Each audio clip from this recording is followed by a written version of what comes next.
Yes. Part 3 of Vampire Asylum. Here we go. They made their way through the wooden Victorian doors which led to the nurses' hostel. A girl was sitting forlornly on the couch near the entrance. She was dressed in a floating floral frock with bound Jesus sandals. With the look on her face, one would think she had the whole world on her shoulders. "Is this the nurses' hostel?" asked Grace of her. "Yes," replied the girl in a Birmingham accent. "Are you new?" "My name is Bernadette." "Yes, I'm new. My name is Grace." Actually, Grace had taken an instant dislike to Bernadette. There was something about the tone of her voice. She was a little too friendly, hysterically needy, she thought. Grace admonished herself for making instant judgments. She didn't know the girl. How can you make judgments on people based on a few words, thought Grace. She decided to give her a chance. "Do you know where room 23 is?" Grace inquired. "Up the stairs on the second floor," Bernadette replied. "It's my first day as well. We must be in the same group, so maybe I'll see you later." Bernadette was glad to meet someone else who was new. She had come up from Birmingham on the train and was feeling lonely and bored already. She missed her parents, her friends, her dog and her computer. "Maybe you could join me in my room later," asked Bernadette hopefully. "We could have a game of Scrabble." "Actually, I'll probably go in the common room this evening," said Grace. "I'd like to meet some people." "Maybe I'll do that too," replied Bernadette. Just then, a young man came down the stairs. "Have you seen Bernice?" he asked, a hint of panic in his voice. "Who's Bernice?" asked Grace, her golden locks falling flatteringly round her face. Her nose wrinkled as she spoke. She sniffed, and then she beamed a smile at him. "She's got long blonde hair and blue eyes," he said, trying his best to describe her. "She hasn't been to work today. She hasn't rung in sick and she hasn't answered her door." "I haven't seen anyone of that description," said Bernadette. "Me neither," said Grace. "I've just arrived. I'm new." "I'm going to get her keys from the lodge," said the man. "I'm worried about her." And he walked out of the door. Grace and her parents went up the big winding floral carpeted staircase and then to the end of the corridor. At the end of the corridor she went up some black stone steps and eventually they found room 23. She paused for a moment on the outside of the door before taking a deep breath. She entered the room tentatively. Bernadette followed them up the stairs and hovered on the corridor before disappearing into her own room. "It's not very big, is it?" Frank remarked. "I don't know where you're going to put all your stuff." He stopped short of saying this would never do and that Grace was to return home with them and not stay a moment longer in this horrible place. But he did stop short, even if these were the very thoughts going through his mind at that instant. The room had a single bed, a sink, a wardrobe, a bedside cabinet and a wickerwork chair.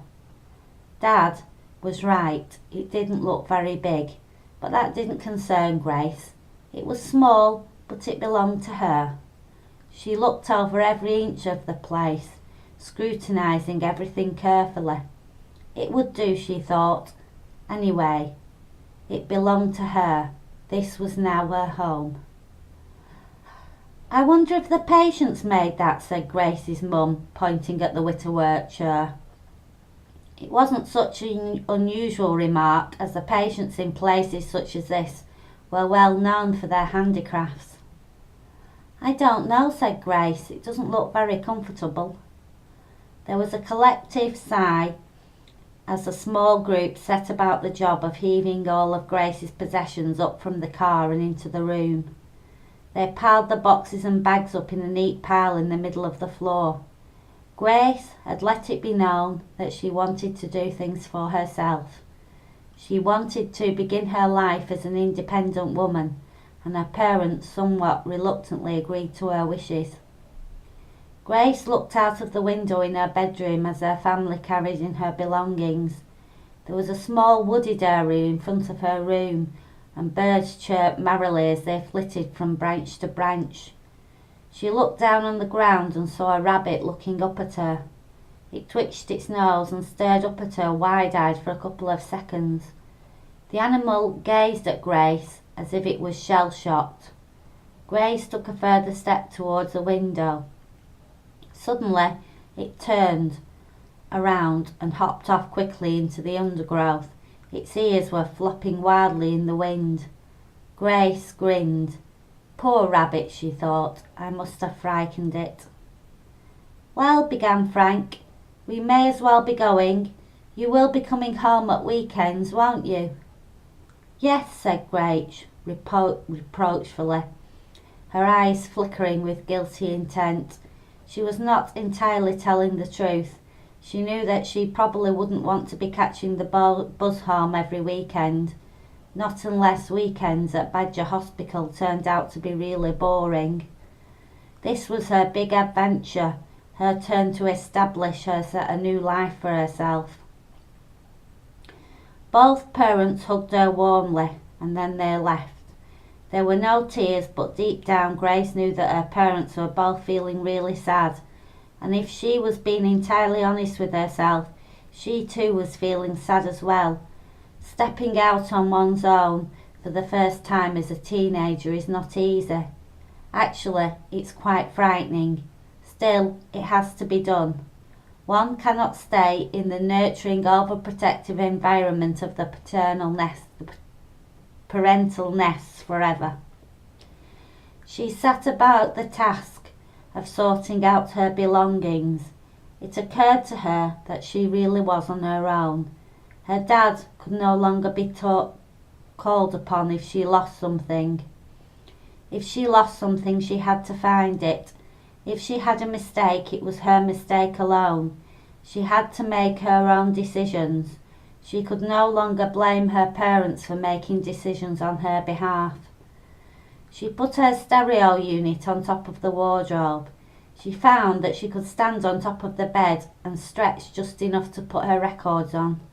She put her TV on top of her bedside cabinet, and she managed to squeeze everything else into the rather spacious wardrobe. She was surprised that everything could be put away with so much ease, and more than that, it was tidy. The wardrobe was obviously a lot bigger on the inside than it looked on the outside, like Doctor Who's TARDIS or the Gateway to Narnia. Suddenly, she heard a commotion going on in the corridor. Bernadette was screaming at the top of her voice. Tentatively, Grace opened her door and peeked outside. Bernadette was standing on the corridor, staring into an open room. Grace watched helplessly as Bernadette fainted on the floor. Her floating frock fell over her face, settling prettily around her on the floor. The man she had seen downstairs came out of the room. "I'm ringing Dr. Jackson," he said, rushing off down the corridor. Grace stepped out of her room and went down the corridor to the open door.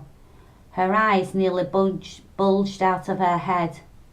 A half-naked lady lay on the bed with her knickers round her ankles. They were pink, frilly satin knickers. The lady was stiff and motionless. Her skin was white and waxy like a display in Madame Tussauds. Grace suspected she was dead. She stood shocked and stepped backwards towards the wall, tripping over Bernadette's frock. She steadied herself and looked at Bernadette out cold on the floor. "Welcome to Badger Hospital," she thought to herself. Then she remembered her first aid training. She better put her in the recovery position, she thought.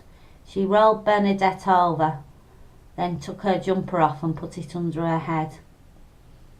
The man returned with another man who was dark like he was half-caste.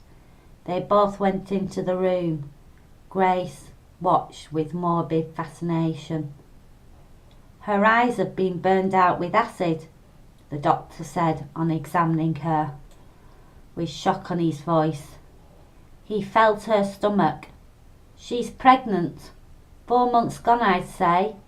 When was the last time you saw her? He asked the first man. Yesterday at work, he said. She said something about tapping off. There we go. That's part 4 of Vampire Asylum. Available on Kindle, just $1.95, and out in paperback soon. Bye.